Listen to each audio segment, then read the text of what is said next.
All right, welcome to the Lessons of the Lashpreneur show, James. I know it's a dream come true for you, and you're welcome. This is my 20th year of doing lashes. And you're still not making any money at it. No, I'm kidding. I want to be very clear from the get-go. I have absolutely no experience with lashes whatsoever. I'm working on it, guys. I'm working on What it. are you doing bringing on a non-lasher on your show? Well, because he has had an indirect impact on the people listening. That's why. Because you've had an impact. Do you call everyone else non-lashers? Non-lashers, like there's some like shunned population that we just don't even bother with. You don't even know how to do lashes. Don't even talk to me. Do you even know what a D-curl is, bro? Do you even D-curl or what? I think that's my first lesson in advice is I don't take. Tara knows this and she's good. She's like this too, but I don't take too much too seriously. Yeah. And that's good, you know? Yeah. Yes. Okay. So the biggest reason I wanted James to come on, because it's pivotal for me as personally, because I know last year I found out who you were, just kind of became obsessed with you in December of 2017. Wow. I know. A happy 3-year anniversary, James. Oh my goodness. You knew who I was for like another 6 months, but it's fine. But his podcast, Mind Your Business podcast, was kind of my first introduction to how your thoughts, your feelings, your behaviors, just your beliefs about the world is something that is within your control. And that was very enticing to me. No. Oh, it's a sham. And that to me was the start of what impacted my business the most. It wasn't the how-tos. Don't get me wrong, business by design is amazing, but it's the mind by design stuff that really has kept me with you for so long. Of course, yeah. Right? Because you want to know why too? That's a never-ending journey. People come to me and they're like, "Oh, I guess I got a lot of work to do on myself." It's like the work never ends, my friend. This is like you'll never reach your full potential because there's no limit to your potential, and that's a really beautiful thing. You know, you can discover more about who you are, what you're capable of. You can let go more of what no longer serves you every day, and that's what I've been doing for a long time. And you know, when you're your own business owner, entrepreneur, business owner, self-employed, whatever, the reason why we get so excited about that is because your business becomes a direct reflection of you.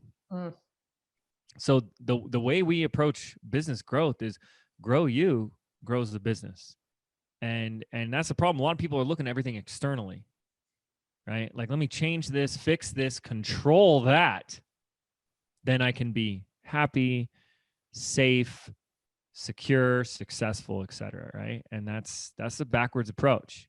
I still struggle with that. Well, yeah, but how much better have you gotten at it? Yeah, I wish I would recognize that side a little bit more. I'm realizing just how much I'm focusing on where I'm still lacking, rather than at many points in my life, this is the life that I dreamed of. Isn't that crazy? It's always not good enough. You know what I mean? Yeah. And that's the scary truth you're going to have to face, that if you are now hitting the goals that was once a dream for you and it still feels like something's missing, no amount of accomplishments, money, success, fame, whatever will ever fill that void. So until you're like in that place of gratitude and contentment and acceptance and deserving and peace, now you'll chase that carrot on a stick for the rest of your life. And it gets bad. It gets worse, you know, because money is an amplifier in so many ways, you know, growth, the things that come with business growth, you know, sales, success, profit, it amplifies. So it gets worse, not better. And you know, especially today with like Instagram and stuff, like people are so sold on this idea of, you know, oh man, if I just was living that dream life, right? Then everything had 1,000 followers or 10,000, I could get the swipe up and the world be over. Yeah. And anyway, so I don't want to get ahead of ourselves here, but yeah. Ease them into it. Feed the baby birds. Right. I feed you baby birds. The most pivotal thing, I don't want to say the most pivotal thing because that would like discredit everything you've said to me since, but the thing say it that way. Yeah, the most important thing, and then you can say it like 10 more times today. The most important, actually, this is the most important thing. Yeah, I do that all the time. The most pivotal thing that you said to me was the conversation we had about, gosh, now I can't even remember it. The beliefs versus possibilities. Was that it? I don't know. You're just making stuff up. I know. No, limitations Help me. versus possibilities. That was it. What is it? Limitations versus? Limitations versus possibilities. Because I was weighing whether to join your course or another course, and I only had money for one. To be honest, I didn't have money for either, but I was only willing to invest in one. And you got me to look outside of my box. And by the way, thank you very much for the sweatshirt that says "Think outside the box." Oh, you got it. I got it. I was sporting it yesterday. You like it? I do. Digital CEO. That's good. Yeah. I'll share it on Instagram. But it was the first time that I realized and just saw my own scarcity mindset without even knowing what that was at the time, of just, oh, I can only afford this one course and that has to work. Where your perspective shift for me was, what about a world where you get both and everything is successful, or it is beyond your wildest dreams, which is ultimately, when I followed your guidance on that, is what it became. So shed some light on that as far as. Yeah, absolutely. Anytime someone gives you two choices, just remember there's never only two choices. We live in that A or B world. We create a paradigm or a context of living of A or B.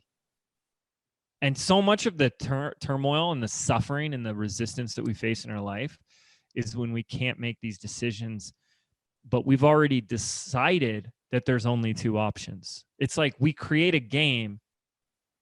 It's like that, I don't know what it's called, the game show where they're like, door number 1, door number 2, Tara, which one will you choose, right? It's like, but you chose to only put 2 doors there anyways. And there's never, ever only 2 doors. Ever. So most people live in an A or B. I can have this or that. And it's so limiting. It's so boring too. Wow. And I'm always going to fight for why A or B when it can be A and B, or C or D or E. And the thing is that one of my superpowers that, people like Tara, like you'll say like, oh, James is so great with mindset, but it's interesting enough, I never say that word. You'll never hear me use that word. That's just how people kind of like experience it and come back.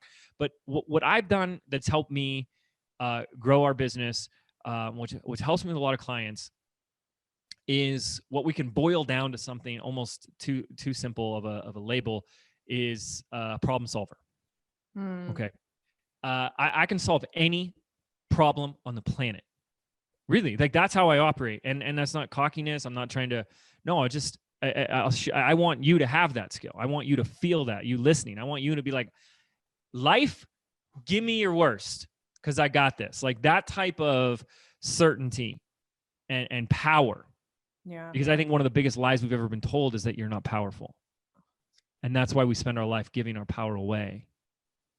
The things that we worry about, the things that we fear, are all things we give our power to, right? And then we live our life from the outside in, not the inside out. The outside in means everything externally determines your inner state, your well-being, your happiness. Nothing is more important than your well-being. And everything that you're doing, whether it's building a business or taking time off or hitting a goal or losing weight or whatever, is all because you believe on some level that it will make you feel a better feeling emotion. Why do you want to grow a business? So I can make more money. Why do you want more money? So I can feel freedom. Oh, a better feeling emotion. So we're constantly chasing the external so we can have a better feeling emotion, right? But when you live your life that way, you live from the outside in. So the moment you don't make the sale, the moment you don't have the result, the moment you don't get this, coronavirus takes over the world. I mean, exactly. Things that are already outside of your control, you are now living from the outside in, where everything external controls you. And you give your power away to those things. Living from the outside in is recognizing your own power, finding and standing in that place of your own personal power, and not letting anything outside of you determine how you think or feel. And why that's become so important when you get down the weird rabbit hole with James is when you begin to realize, as electromagnetic beings, how powerful your thoughts and emotions are in creating your world. And whatever you focus on and worry, and we'll talk about fear today, you set that into motion and create that in your life. Okay, so when it comes to something like a problem, the first thing is I can solve any problem. That's a superpower, right? But it's because a little secret I have. And here's the secret. Problems don't really exist. There is no such thing as a problem. What? Buddha said, the root of all suffering is expectations, right? So a problem does not exist except as your own interpretation or label. But we all have experiences in our life where something that we went through in hindsight, because, they say hindsight's 2020. Hey, it is 2020. It's the year 2020. But hindsight's 2020. You look back and you go, wow, actually, me being fired, me going through whatever, coronavirus, quarantine, whatever, was the best thing that ever happened to me. So wait a second. While you're going through it, you're arguing for this limitation, you're declaring to the world, you're saying, no, you don't understand. This is a problem. But then afterwards, you look back and say, wow, that was actually the best thing that happened to me. I remember one of the biggest pitfall problems in my life happened when I was working for somebody else. He brought me on as a business partner, and I took his business from 0 to 6 figures in 90 days. And it was 100% autopilot. I built the business, online business, completely autopilot.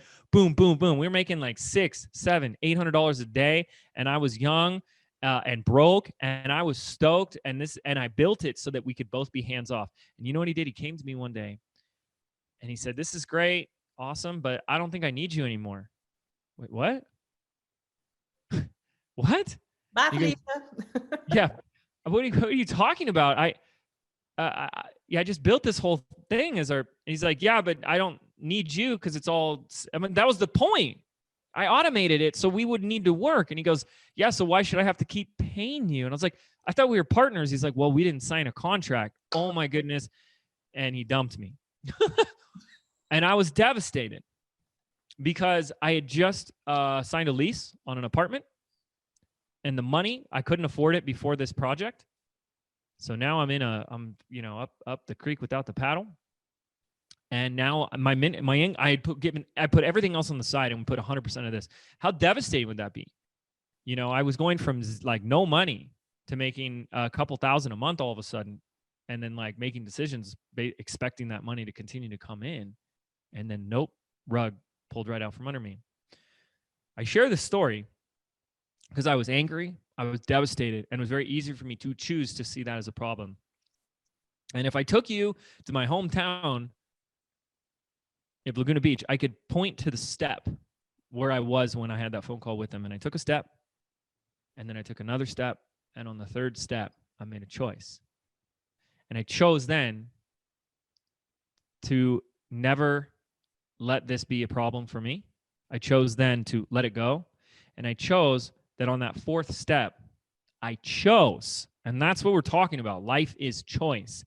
I chose to make this be the best thing that's ever happened to me. So hindsight's 2020, but you don't have to wait until the future and look back. You can choose that now. And gosh darn it, about 2 weeks later, I'm hanging out with a good buddy of mine who a lot of people know because he's become like big and famous, Lewis Howes. This is back in 2008, 2009. No, it's 2010. All the years start to blur. When you get to my age, Tara, all the years back in my day. Anyway, so, okay. About 2 weeks later, Lewis comes and visits me, and he says, you know what? Like, we're such good friends. We get along so well. Like, we should go into business together. Okay. He goes, what do you want to do? I said, well, I've been teaching people and doing a lot of stuff with YouTube. I just helped build this guy's business using YouTube. He said, we could do something around that. He goes, okay. And about 4 months later, we launched a program called Video Traffic Academy. This was in September. It did $400,000 in sales on a $97 product in 30 days. Right. And it launched an entire career and catapulted everything to where I am today. And I can't imagine if that partnership had worked out back in that day and he hadn't dumped me, and I would be in a very different timeline in my life. And I share stories like this because I live from a context that life is happening for you, but you still have free will. And the biggest thing you have free will over is your choice in thought. And your emotions follow thought. Your thoughts mirror your emotions mirror your thoughts. So in any moment, including this moment, you are the author of your life. And you are writing your story, and you get to choose how you interpret what happened, and you get to choose how you want it to go next. And in that moment, I chose, this will be the best thing that ever happens to me. And it was. And I have tons and tons and tons of examples. So was it a problem? Only if I choose to call it a problem. But now we're going to look at it from another standpoint. As I said, this is the superpower. Every entrepreneur needs this, is you're in the problem-solving business. People pay to have problem solvers like my lashes or, whatever. Everything is about developing the skills of problem solving. And the biggest secret is to realize, just like in the Matrix, there is no spin, there is no problem. But now we're going to take a universal principle. And this universal principle is called the law of duality. The law of duality states that, it's obvious. You don't need to have a belief system about this. You look around. We live in a dualistic universe. There is left and right. You can't have left without right. You can't have up without down, right? You can't have everything, because everything's relative, right? Big without small, hot without cold. You get this, north without south, right?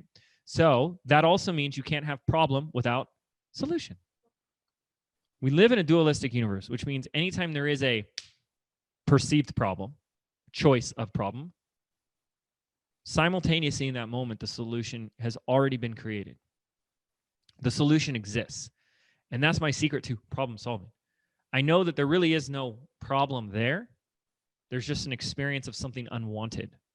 And it's up to me, as it's up to all of you, to find the solution. It's like when it's cloudy on a sunny day. I know I talk a lot, Tara. I can stop at any time you want. But I know it's cloudy on a sunny day, right? And when it's cloudy out, what do people say? The sun didn't come out today. What a funny thing. The sun isn't out today. Yes, it is. What are you talking about? It comes out every day, folks. You just can't see it.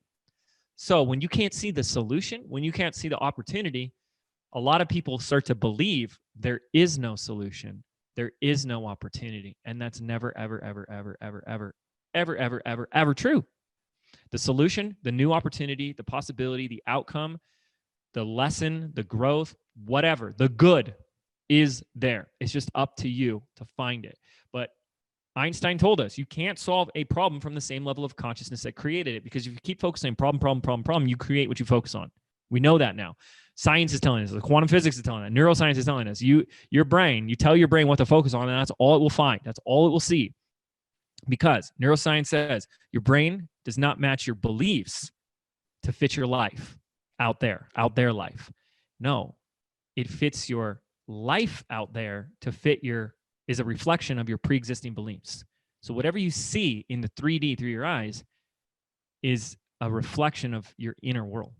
But everyone wants to change out there. But out there is like, it's like looking in the mirror and not liking what you see. So you try to change the mirror. It's like if you look in the mirror and you're like, oh, I got broccoli in my teeth, and you start going up to the mirror and start changing the mirror. And it's not going to do anything. And that's why people don't change. That's why so many people try to do things. And that's what they say, you take your shit with you wherever you go, right? Like, oh, I don't like this town anymore because blah, blah, blah, blah, blah. And you take all your crap with you and you experience the same. And you move to Nashville, right? Barcelona. Look, you can run as much as you can, but your problems are going to catch up to you, right? So you're trying to change the mirror, trying to get the broccoli out of your teeth by picking at the mirror. It's not going to do anything, right? So there's so much there. But the last piece is when I'm looking at anything, I know and I live from the possibility already exists, but I have to transcend the problem. I have to already be at the solution consciously at my attention. And so last piece here, and then we can go wherever you want, is I was sitting down eating pizza in Sedona a week ago with my team, 2 members of my team, Josh. And Josh sat there and he said he unfriended or left a chat group, like a friend chat group, because he was just so done with all these people saying things like, oh, 2020's canceled. I'm so over 2020. We can't wait for 2021.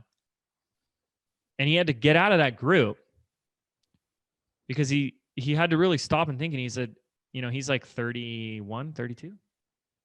And he said, 2020, despite what is going on in the world, has been the best year of my life. Wow. And he said that and it hit me. And I'm like, you know what, buddy? Me too.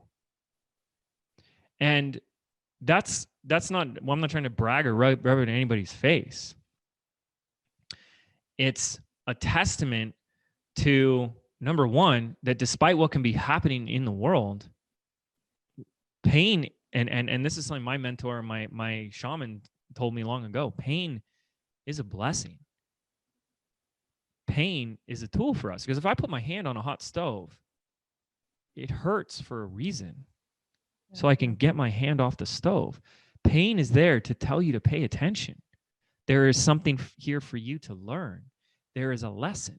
There is an opportunity for growth. And when you live, and we'll talk about context, because context is so powerful. When you live from a context that life is actually happening for you, anything that crosses your path as my business got shut down or whatever, it's painful. And it's an opportunity. You do what you want, obviously. It's an opportunity for us to pause, to stop, and say, how is the, and an honest inquiry, not in a negative, always, you get what you find. You are where your attention is, right? But okay, this sucks, but it is what it is. Where is the opportunity for me? What is this teaching me? How is this? Where's the good in this for me? And there always, always, always, always is. So much has happened. And look, I'm just going to tell you right now, and then you can go listen to this and say you were right a year from now. It ain't over. Yeah. If you think just the clock resets and everything goes back to normal. On January, on January 1st, it's not going to happen. There's going to be more of this. And the people that can't master the things I'm talking about, it's going to get bad for them, because you take yourself down, because you are where your attention is, and where you focus your attention, you follow. Your energy follows, right? So all these things have happened, but so many of us have grown so much from that and learned so much. People that lost how could you say it's good for people? Well, a lot of people lost their jobs and woke up and realized they were in a career they hated. And now they're following their dreams. They're doing something more meaningful, more in alignment with their purpose. This is happening like you wouldn't believe. And there's always good in everything. And this isn't some Pollyanna rose-colored glasses. This is just fact. Life is happening for you, but you have the free will to choose. Do I see the good? Do I see the lesson? Or am I just going to go into a victim mentality, which is what people do? And I don't really care if people get offended or triggered by that. If you do, the only reason you get triggered by something I say is because there's truth in what I say. You wouldn't get triggered or upset by something that you already know is not true for you. But a lot of people do that, and they go into victim mode, which is blame others, get angry and complain and say, it's not my fault. I need to look for somebody. But when you step into taking 100% radical responsibility for your life, okay, so people think responsibility is about fault and blame. No. Responsibility is about power. It's about being in the driver's seat. It's about choice. So I'm not talking about take responsibility, be responsible for your life in terms of as a fact or not. Well, this happened and it was outside my control, and it's because my governor or my mayor or whatever said this. So I'm not responsible for that. I'm not saying that as a fact. We're not arguing in court here over who's right, who's wrong. We're not talking about fault or blame.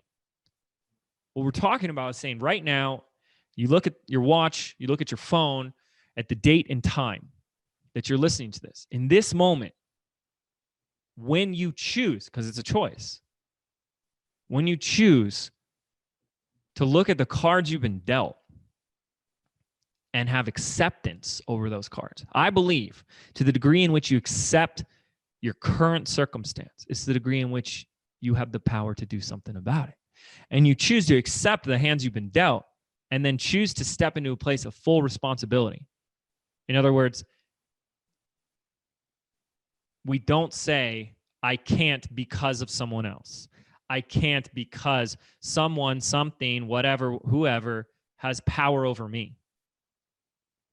When you say that, you give your power to those things and to those people.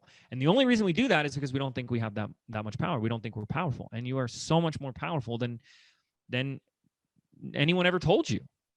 But Yeah, it's I mean, very, just yeah. looking at the government shutting down and blaming the government for shutting you down and you can't work, it's your choice to not work. You can still work. There just may be consequences to it. Right. And I'm not going to even go there because I'm going to let you like speak to those things. But what does blaming do anyways?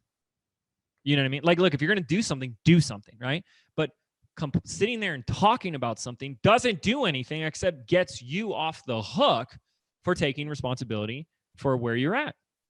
So if we just say, well, it's his fault, it's like, okay. But saying that, getting upset about it, what does that do? Come on, we know that. Well, it feels good to just vent and argue. Sure, do it for 5 minutes and be done with it.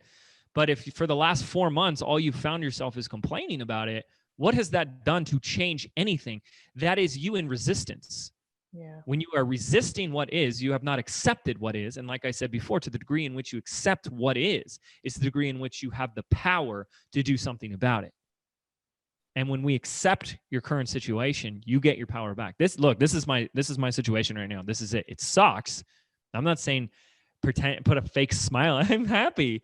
No, just accept it as what it is. That this is it.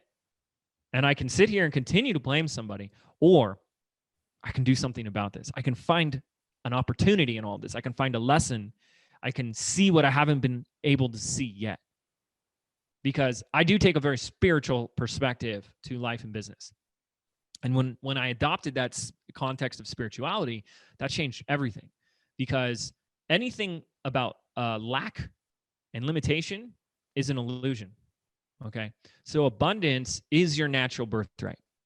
So when we look at things like money, client, let's just look at money. I ask people all the time this. This is kind of like a riddle. I say, where does money come from? And everyone has, what's that? The banks, clients. Yeah. The banks, my clients, the Fed, right? Whatever. But people have all these answers. So when I apply to spiritual, and this isn't me saying you got to believe anything, you do what you want. But the spiritual perspective that I hold is that money comes from source, God, universe. It flows through our clients. It flows through the banks. It flows through customers, and in other unique ways too, right? But it does. That's not the source. It just flows through them to us. And abundance is our birthright. So there really is no limit to the amount of money and success ever. We just choose our own limit because we have free will to choose, right? Life will pay you exactly what you ask it. So do you think God, source, universe is wearing a mask right now? Do you think God, source, universe, however you want to define it, is in quarantine right now?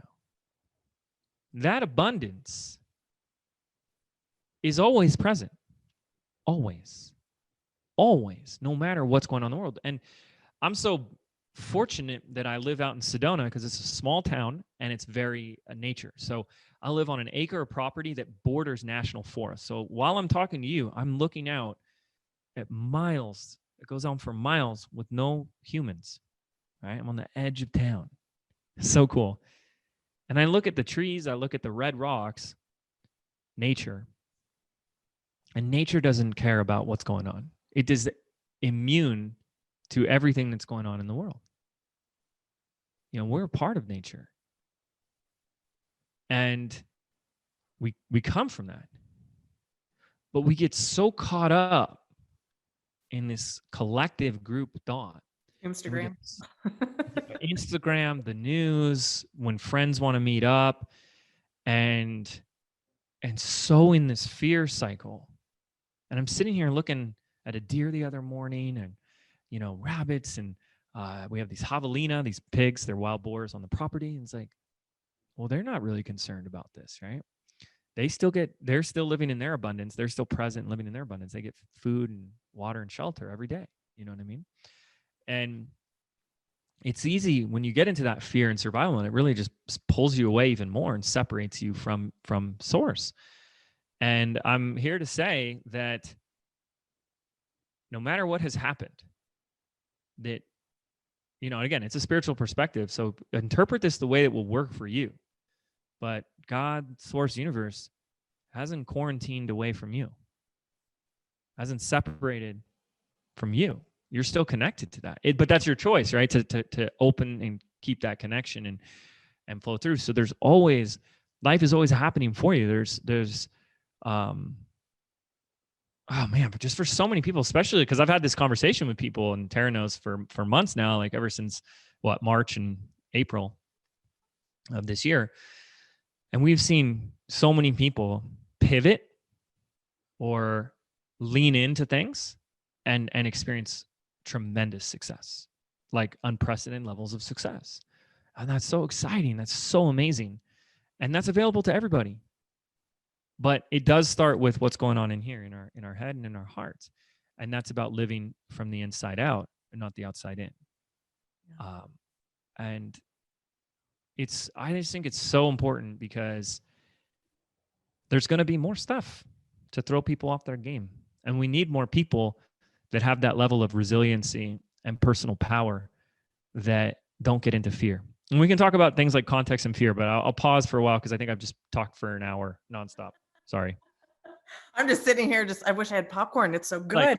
Like, oh, I didn't even need to be on this interview. Right? I should just ask James to record and talk to himself. Sorry about that. This thing live, is my video even on? No, it's good. No, I mean, there's just so many different ways we could go with this. I think what's coming up for me as far as the beauty industry and shutdowns is, I guess, what they draw their attention to, just even the understanding of headlines and media and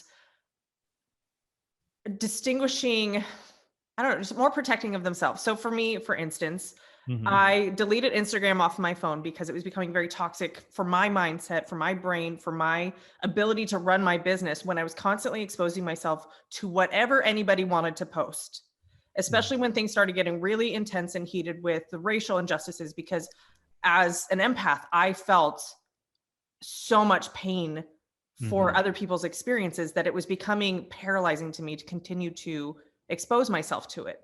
So maybe it's white privilege, whatever. I deleted Instagram so that I could not be tempted to go somewhere where I wouldn't be able to impact the people that I need to be able to impact.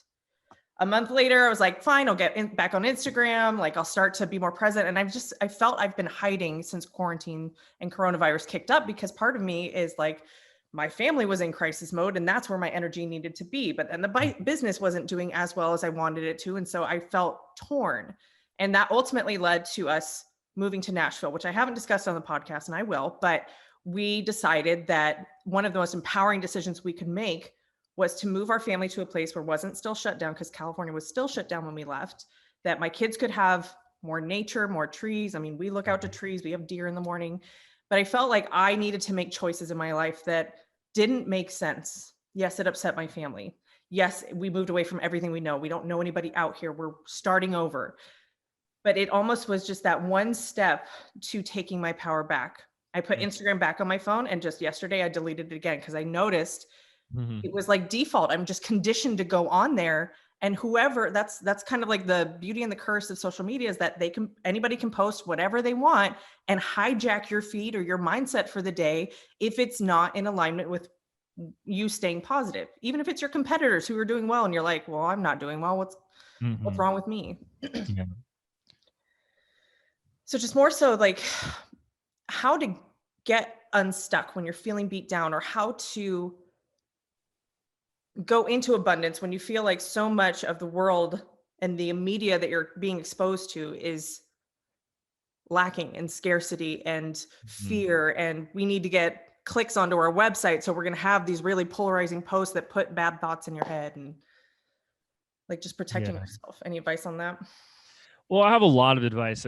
There's a lot there going on. And so I'll share a couple of things.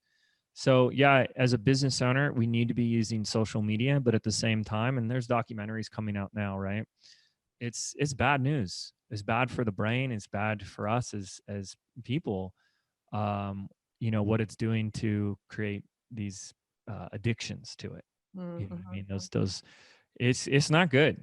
And so the first thing is you need to be able to train yourself to use it for your business and then get the heck off of it. Yep. Okay. And the thing is you're recognizing it, and that's fantastic. And we just got to start getting better at it. It's like, okay, I put my post up there and I'm off. Like I stay away from my phone as much as I can, from the radiation bit to just like what it's doing to your brain, to the distractions and the stimulus and all that. I stay off it. And people give me a really hard time because they're like, gosh, you take so long to get back on a text. I'm like, I don't care. You can complain and criticize me all you want, but I'm limiting my phone use and I'm not on it all day. I don't carry it around with me. I lose it all the time because I put it somewhere and then I don't use it for a whole day. And I'm like, and I'm very intentional about that. So that's something to know is like, there's these documentaries coming out. This isn't some like conspiracy theory where, like they've paid people to say, okay, how do we get people addicted to our platforms? How do we hijack people's brains? They're doing it. Yeah. Right. So that's the first piece. You got to limit that. Use it as a tool. Why use it as a consumer? I'm just like asking that seriously. Like why be on it all? Why do I need to stay up? Yeah, exactly. And that's fear. FOMO is fear, right? Fear of missing out. We'll talk about fear today. So that's the first piece. The second thing is when you said I'm an empath. Another way we can say that is you're very gifted. Okay. But what school or training did you do to learn how to master your gifts? You didn't go to Hogwarts. Nothing. Yeah, exactly. Not taught. So people have empath.com. I don't know. Empath.com. Well, I mean, it exists, but you didn't get training in that, right? So you have a gift, and there's a lot of empaths, and a lot of people are waking up to their gifts, but you don't know how to use your gifts. So we use our gifts against ourselves. Okay. So when you can feel the energy of somebody else, you can sense those things. When we've started to master those gifts, we can sit there and separate ourselves from that. We can say, this is not mine, and this has nothing to do with me, and we can separate ourselves. We can use our gifts the right way. And that's just something that, Tara, you personally, you're going to have to learn. Yeah. Because it'll take you down. That's why people say, this isn't a gift, it's a curse. No, it's a gift that you're using against yourself, and it will take you down. Plain and simple, right? So I will say this. It's nice to, I don't know how else to say it, but like coddle yourself from the world, right? Like, but it's so much more powerful when you kind of take some of the things I'm saying here and apply it to your life where none of it affects you. So one of the things that my mentor said to me is you can't ever get wet. You can't get wet. So I can be on social media. I can read the news. I like to stay up to date, especially with like all that, and we're doing this. This will be posted after the election, but I really like to stay on top of everything that's going on in the world because it's like this juicy soap opera. Oh, jeez. The fall of the Roman Empire, huh? Yeah, but I don't get affected by it. I don't get affected by it. And I think if I talk about the concept of context and fear, that might help with this a little bit, okay? But I don't get affected by it. I don't get wet. I don't get in it. It's like if you're reading a novel, it'd be a good book. You kind of get in it and it moves you. Maybe you cry or whatever, but it's still just a book. It's a story. Okay? That's how I look at so many things that happen. And that didn't happen overnight, but to get yourself to that place is such a powerful place to be because that's total freedom. If anyone says anything bad about me, it's like I'm reading a character in a book. It's like, this is just a story. It has nothing to do with me. Because most of the time they don't even know you. You barely know yourself. Mm-hmm. So how could anyone know you even as good as you know yourself? Yeah. So why do we give our power to that person and let them define us? That's crazy. Yeah, it doesn't pass my logic test. But you barely know yourself because Tara said she met me at the end of 2017. How much more have you discovered about yourself since then till now? I'm a whole new person. You're a whole new person. It's the same you. It's just you're waking up to more of who you are, right? Don't you think that's going to continue for the next, 2 years? It'll be like even more than that from now, right? Yeah. So you're discovering more of who you are as a whole new person, right? It's who you are. It's waking up to who you really truly are. More of that every day. You had a complete stranger who sees an Instagram post from you, has you summed up, As you figured out? And then Caught we get me. all upset. What's that? Caught me. Yeah. It's so silly, right? Yeah. And what did I say is the most important thing is our well-being. So we have a bad day because someone who's really hurt, insecure, emotionally immature wants to say something nasty about you. And that's the thing is like, we definitely want to stay off of social media as much as you can. So people are nasty, especially right now. All this stuff that has happened from quarantine to the racial injustice to the election, all of it. Take a step back. Pretend you're an alien in outer space looking down on our planet. All it does is divide the country, divides humans. So much Done. hurt that's being displayed in anger. Yeah, because you put people in a quarantine, take away their money, their job, their livelihood, and you squeeze them. And one of the things that my mentor said to me, he says, and I think I've told this to Tara before, what comes out when you squeeze an orange? And people say, well, the juice. Yeah, because that's what's in an orange. That's what an orange is made of, that orange juice, right? So you squeeze the orange, the juice comes out. So what comes out when you get squeezed?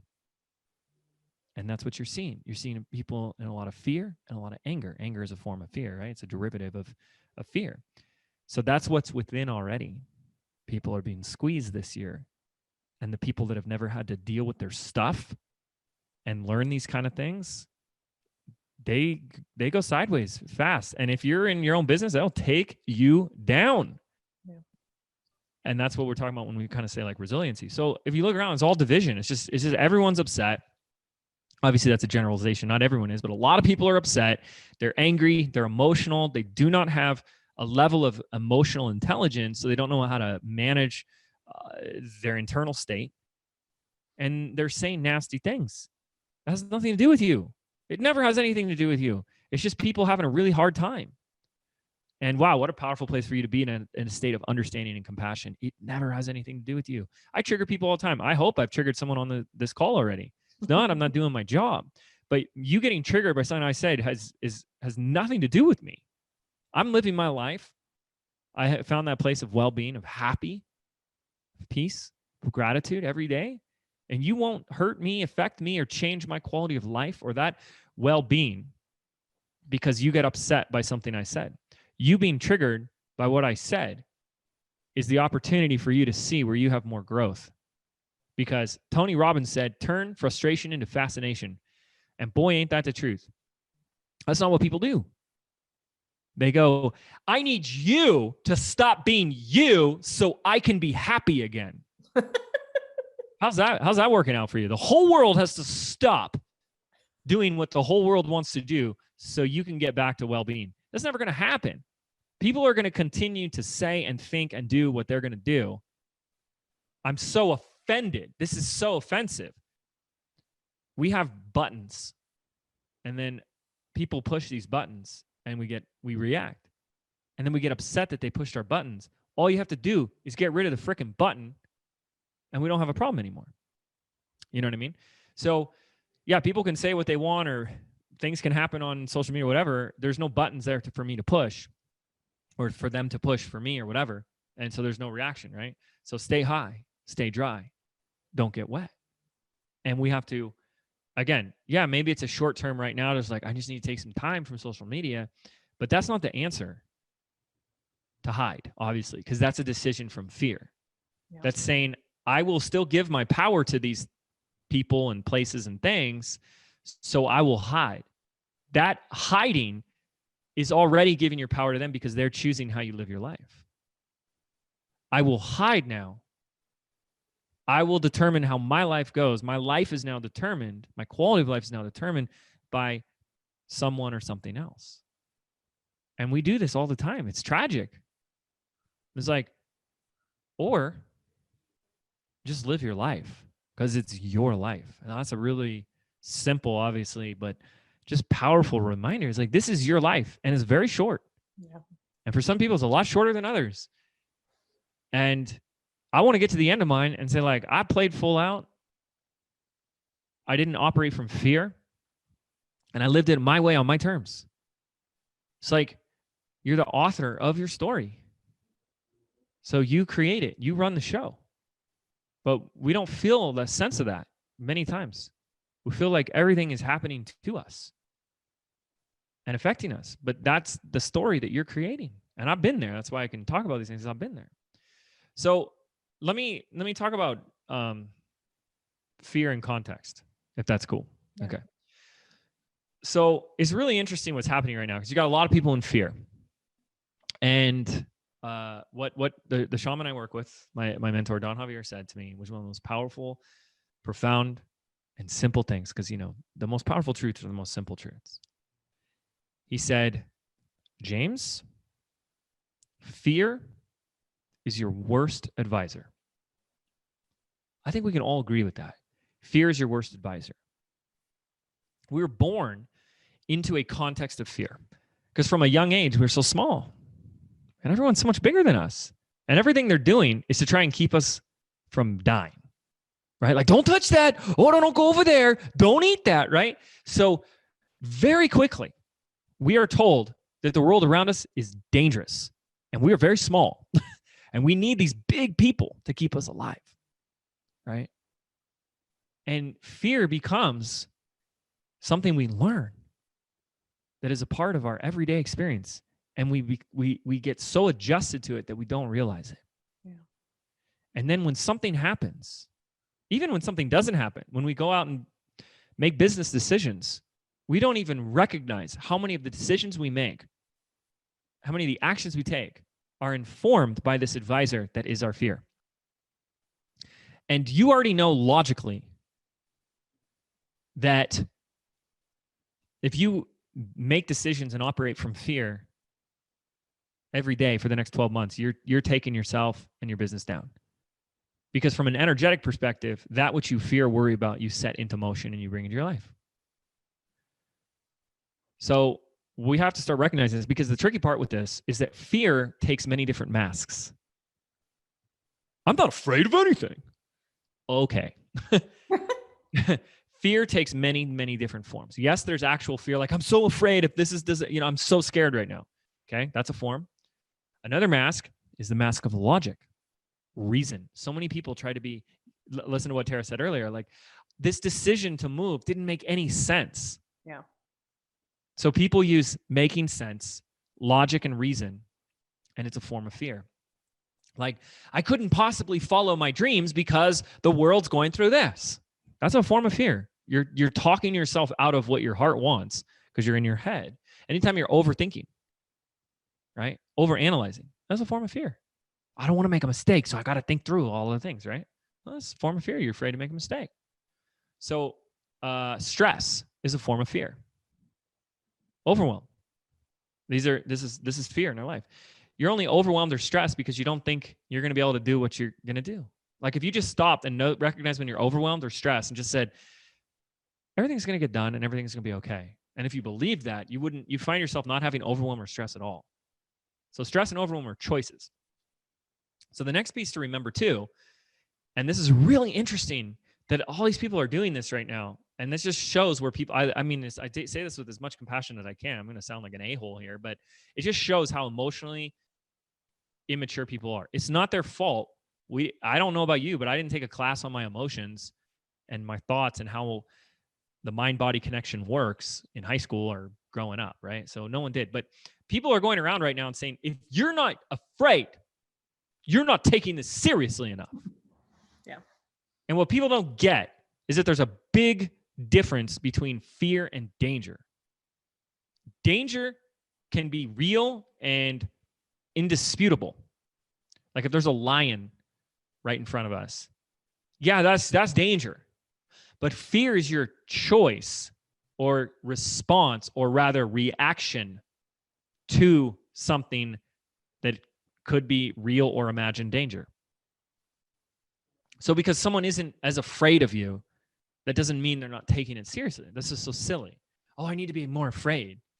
That's crazy, because you're living your life suffering, in pain, and that's your choice. So it's like when you go to bed at night, you lock your doors, but you don't lock your doors because you're so afraid that night someone's going to break into your house. And you don't go to bed every night in that much fear. You just are like, no, I'm going to be smart and I'm going to lock my doors.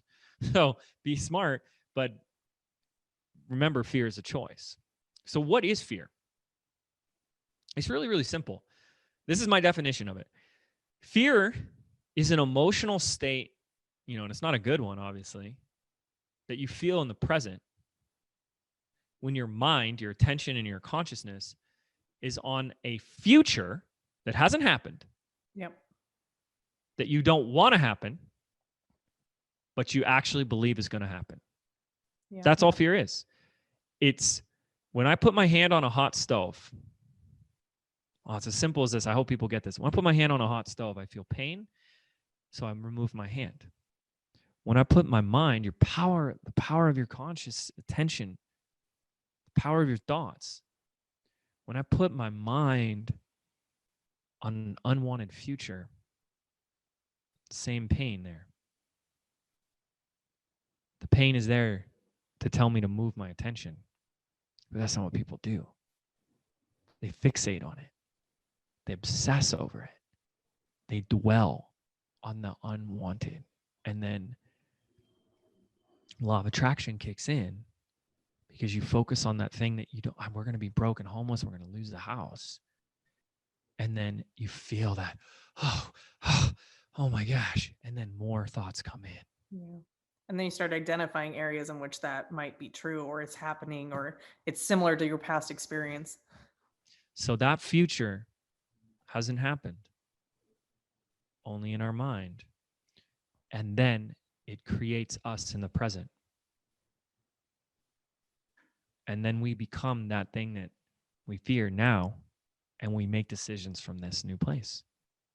And that's why that which you fear and worry, you set into motion and you bring into your life. So that's fear. Fear is an emotion you feel in the present because your attention, your consciousness is on an unwanted future that you actually think is going to happen. And there's a direct correlation to the level of belief you have that future is going to happen and the level of fear you feel, right? And we all know that the future is anything but certain. And, Tara kind of said this, and people always say, like, oh my gosh, we live in such uncertain times. Folks, it's an illusion to think that times are ever certain.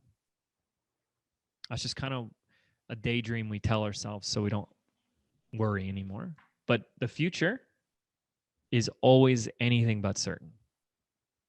Always. We just deny ourselves that. It's like the same concept where we deny the fact that we're going to die one day. We don't walk around all day saying we're going to die. Our brains aren't wired that way. So people are like, it's such uncertain times. It's just as uncertain today as it was this time last year. It is. Because anything can happen in any moment, including this one and the next one. Meteor could hit right now. Boom. It's uncertain.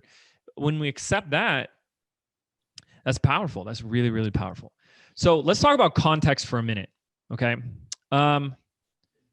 So the best way I can describe context is it's the environment through which your life unfolds. Okay. So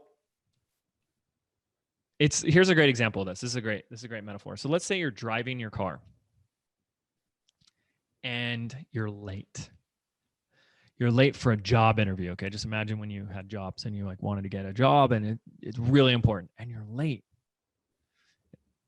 and you're rushing and you turn the corner and there's a car going 10 miles an hour, 30 miles below the speed limit, and you can't get around them. How do you feel? What do you say and what do you do in that moment, right? We're honking the horn, get the out of the way, right? You're just okay. In that moment, you are operating from a context of I'm late. So you are rushed. The context creates you. It shapes who you are in that moment. Now, I want you to imagine that same scenario, but who is in that car is your grandma, and she's sick, and that's why she's driving so slow. Now, how do you feel? How does that change? So the thing is not very much changed in the external. There's still a car going 10 miles an hour. You're still late. there's still somewhere you have to be. But changing that context from here's this dumb driver going 10 miles an hour to this is my grandma and there's actually something wrong with her completely changes your state. Yeah. And that's how I look at context. It's the environment in which your life unfolds. It's like a rose growing in the desert. The desert and the dirt is the context for that rose. Change the context, change the environment, put it in a lush, more rainfall type environment, and the rose grows more. So it's a deep, deep conversation, but from what context does your life unfold? And is it one of fear and survival? Like, I just need to survive. That becomes the context of your life. So everything is focused on survival. Everything is about, you can't live. I'm going to give you another example of this with a client, and it changed everything with this individual. But if you're living your life from a context of survival, you can't live from a context of survival without creating threats.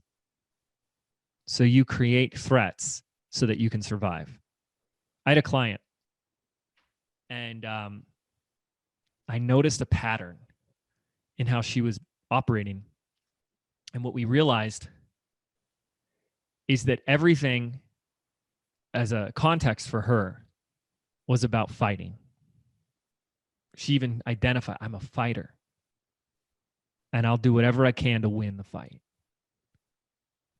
And I asked her a question, and she got it wrong. I said, so what does every fighter need in order to be a fighter? And she thought I was looking for like these positive affirmations, like they need training and strength. A coach. A great coach, right? Rocky. And I said, no, they need an opponent. And as long as you identify as I am a fighter and live your life and run your business from a context of this is a fight, you will need someone or something to fight. And that's what you create your life to be. It's a fight. And you're always fighting.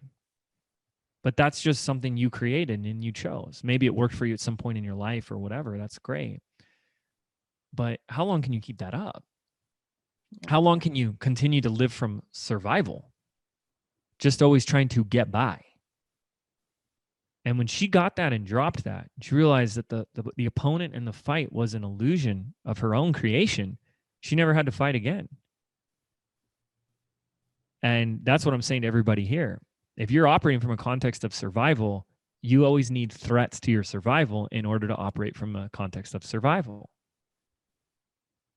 What changed everything for me was one little quote by Rumi. It says, smile, it's all rigged in your favor.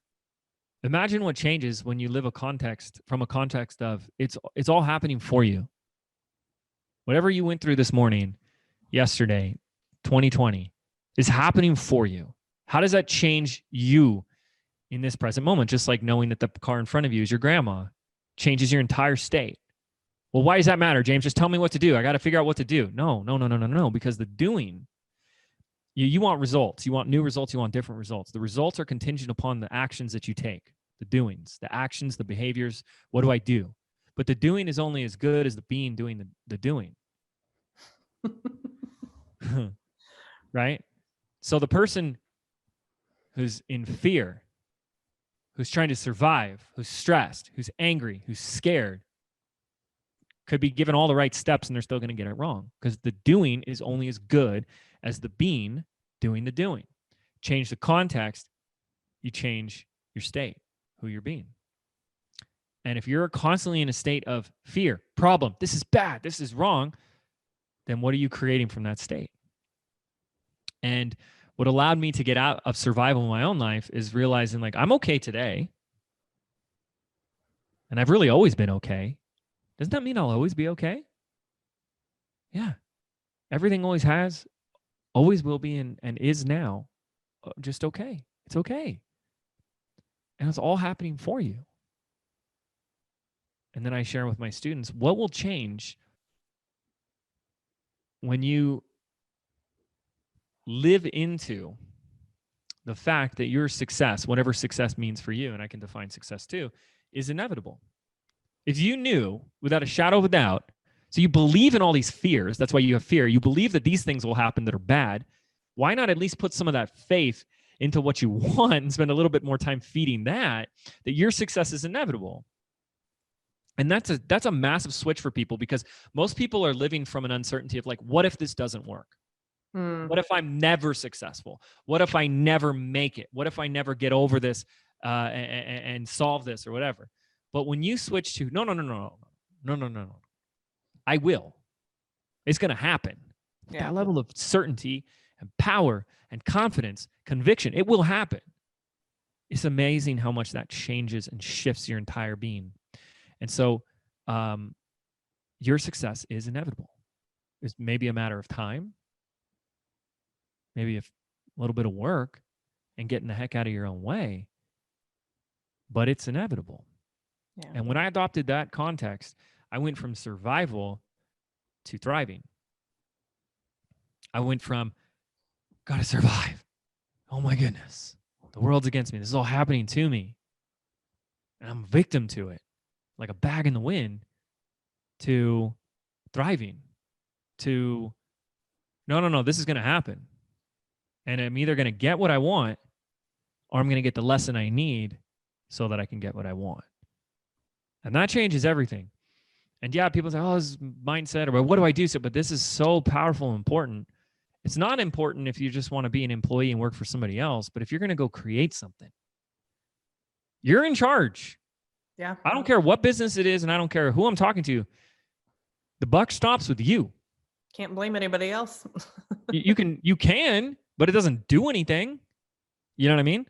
But sales, profit, paying the bills, all of that, the buck stops with you.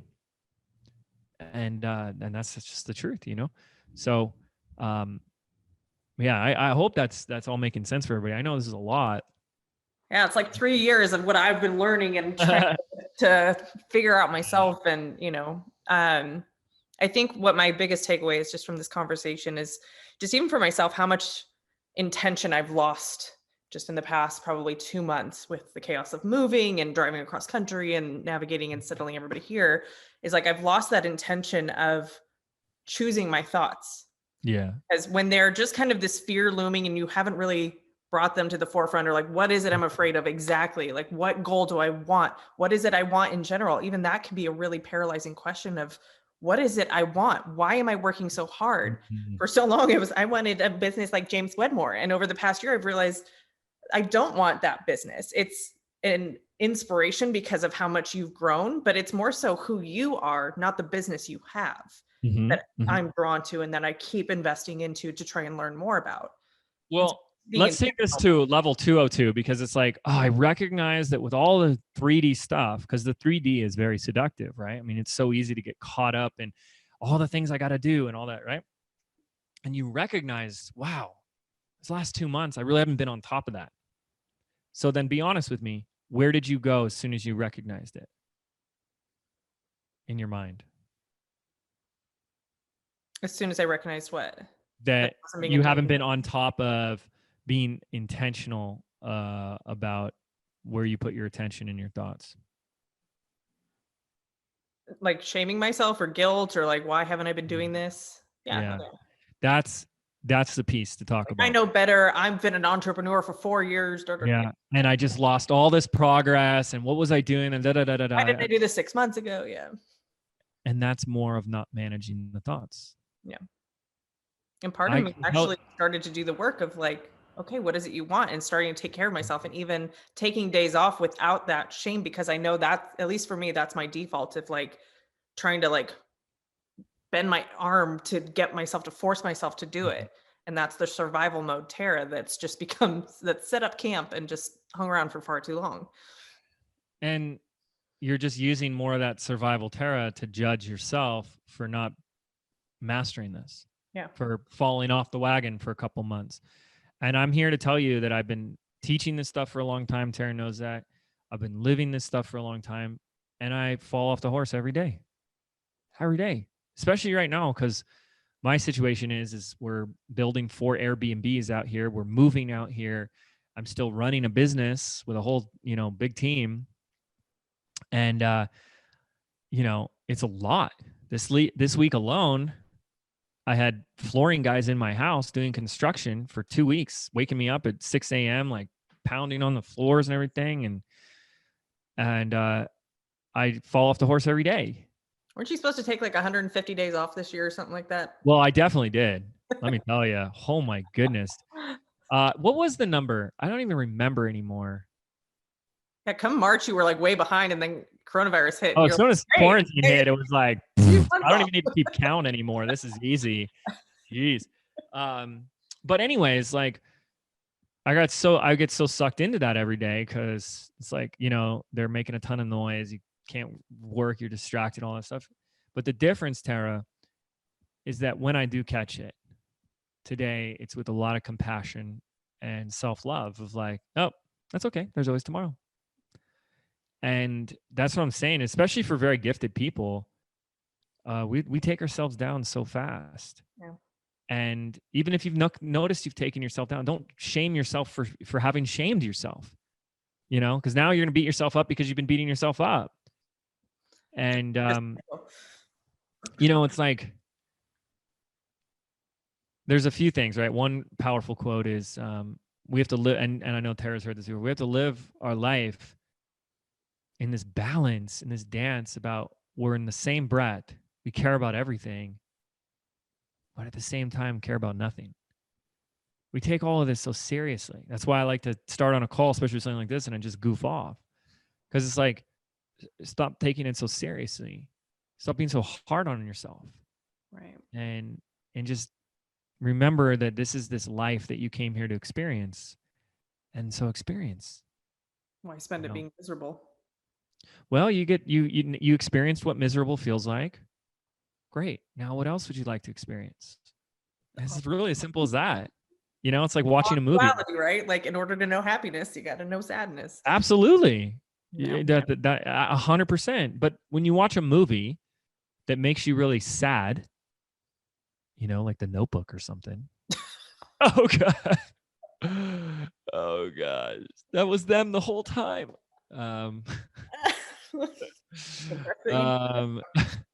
You don't then obviously you don't beat yourself up because you were sad after the movie. I can't believe I was sad that whole time. Like, you leave it there. You don't take that sadness with you for weeks or something. You leave it there. Yeah. And there's no difference. This is a story, but the only difference with this story versus The Notebook is this is the one that you are authoring.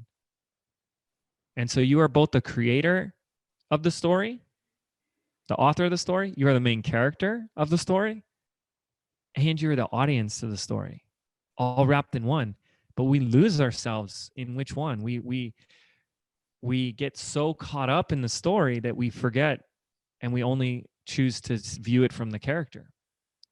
But you are the author, you are the protagonist, and you are the audience, and you're all the other characters. By the way, that's a real trippy concept, right? You're actually the villain and antagonist and all that type of stuff too.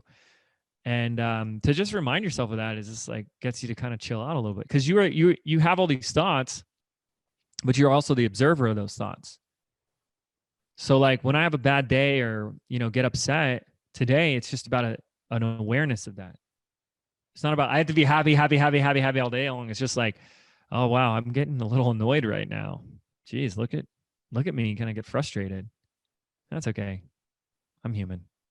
You know what I mean? And these are important things because your business is a reflection of you.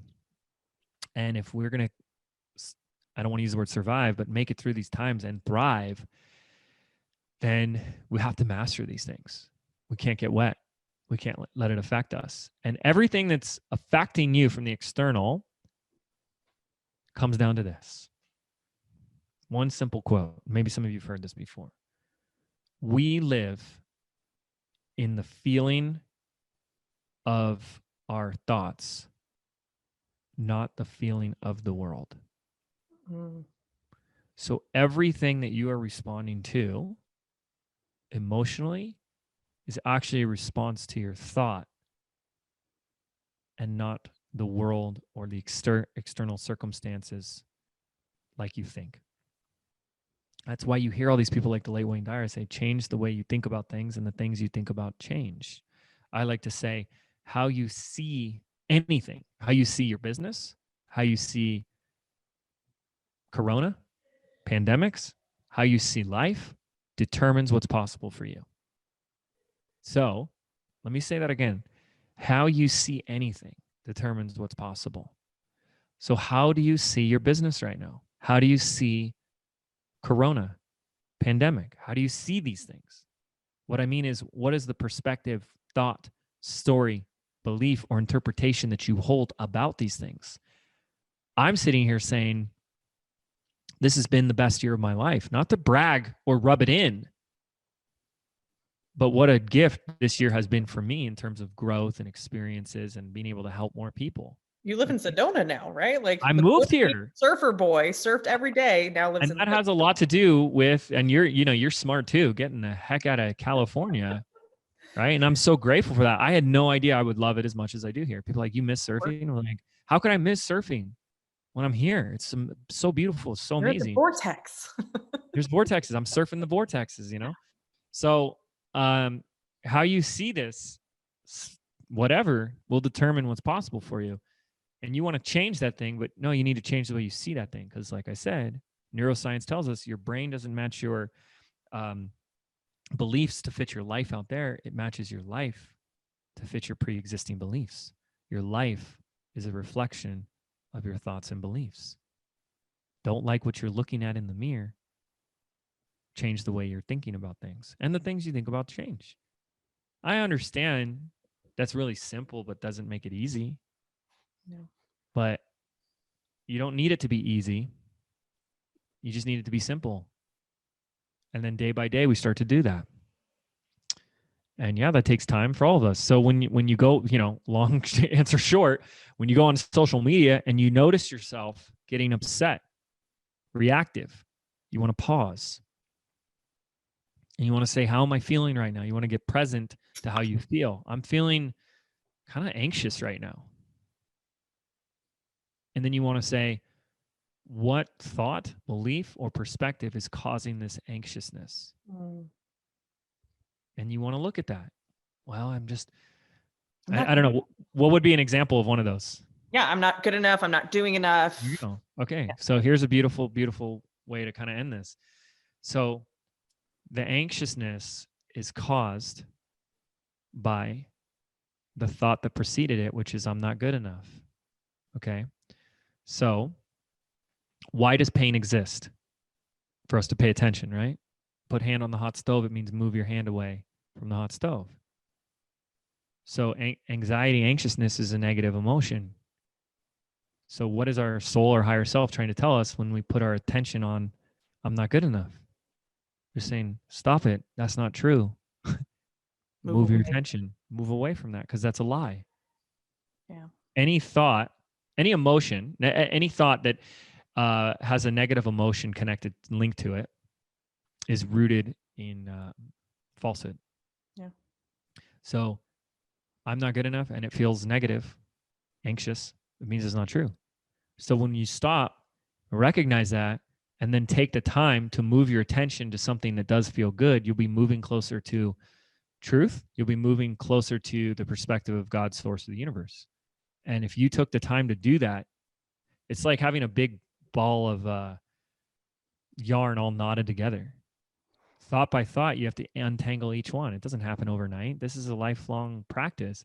And string by string and strand by strand and knot by knot, you unravel your way back to truth and well-being. And if that's where it starts, that's where it starts. Okay, well, what does feel good? Well, you know what? What feels good is like I've come a long way in a really short amount of time. And I'm doing a lot of really great things and I'm helping a lot of people. That feels good. So, you know what? I'm just going to keep my attention there. You know what? I don't care if there's somebody else who's been doing it longer, who has bigger following, who looks better or whatever. I am helping people and I'm enjoying it and I'm having fun. And that's all that matters. So, and I always tell people when they do the comparisonitis thing, I'm like, would it help you if I got rid of all your competitors?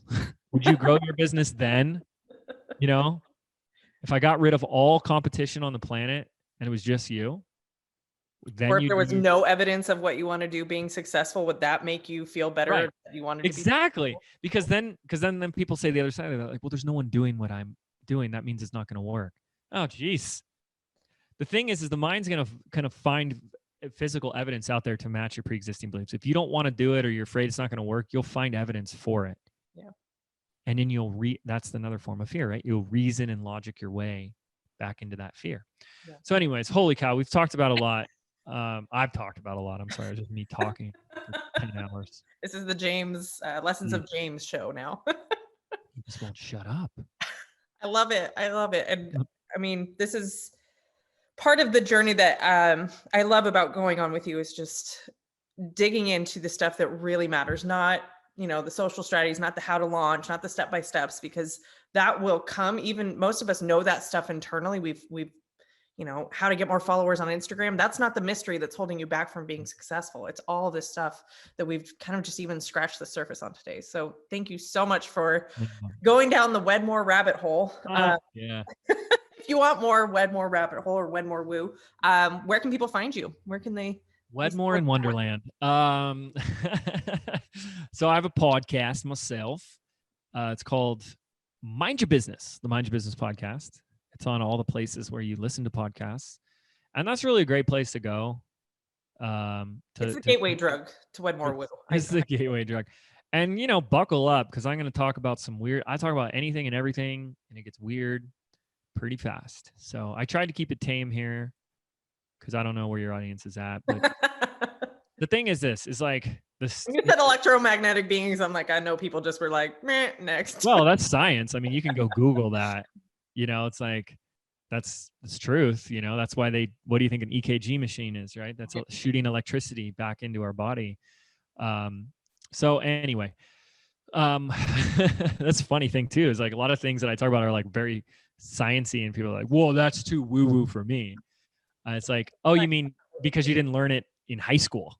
Public education didn't teach you that when you were 16. Okay, got it. So anyway, I built a 7-figure business years ago, and I was teaching things like marketing and business and stuff like that. And I'm really good at that, because I've been doing it for a really long time. It's not like some magic skill I have. It's just you do anything for a very long time, you get really good at it. That's my secret. But as I was teaching it, I felt like I was withholding something in a way. Because the tactics and the things like Tara's talking about is like the strategies and all stuff, like you need the right plan. But I wasn't telling people what I was really doing to get the success that I was. And that was all the stuff that's happening beneath the surface, between the ears and in your heart, just changing from within, and how that changed for me and what I was doing differently. And at the time, no one was really talking about that stuff in business. And so in 2016, I did like the scariest thing I'd ever done, because I had a business, I had a following, I had a reputation, I had all these people, I had like an email list of 200,000 people. And I released that podcast, and it was all talking about all this like weird woo-woo stuff that I was doing, like weird stuff, like, like manifestation and using crystals and law of attraction and all that type of stuff. But it was working for me. And I saw a lot of people working really hard and had internally were suffering, struggling, a lot of fear, a lot of stress, 14-hour days. And I was doing things a lot differently. I was like, I can't not talk about these things, because I feel like I'd be misleading people if I just say, oh, my success is because I had the right strategies. And I was like, there's so much more to it. People are always looking for the secret ingredient. What's the secret bullet? And then people come out and they say, look, there's no magic pill. There's no secret ingredient. And I'm here to say there absolutely is. There absolutely is a secret ingredient, a magic pill, whatever you want to call it. And I know it's a little cheesy, but that's you. You are that magic secret ingredient. Yeah. And it's you. Duh. Go read The Alchemist and you'll know what I'm talking about. But it's you, silly. You're spending your whole life looking for what's that secret ingredient that's going to make me successful or make me money or kale and kombucha, right? There it is. Ingredient. That's it, you know, but it is, it's you. It's always been you, silly Willy. And it always will be. It's you. And that's where people are like, what's the best way, the right way? And it's like, it doesn't matter. I mean, yeah, it matters to some degree, but it's like when you step into that power, you realize like whatever you decide to do, you're going to make that successful because you're that magic ingredient. So anyway, all right, I gotta stop. I'll turn this into a 10-part episode and be like, geez, James, I had other things I had to do today. Gosh, stop wasting my time. I would stop all my time to do this. Thank you, James, so much for coming on. We will link where you can find James on the podcast and his Instagram page if you want to follow along for business tips, as well as a little Airbnb behind the scenes. Oh yeah, a little handyman work that he does. Right? Put those guns to work. All right, guys, have a good one. See you guys.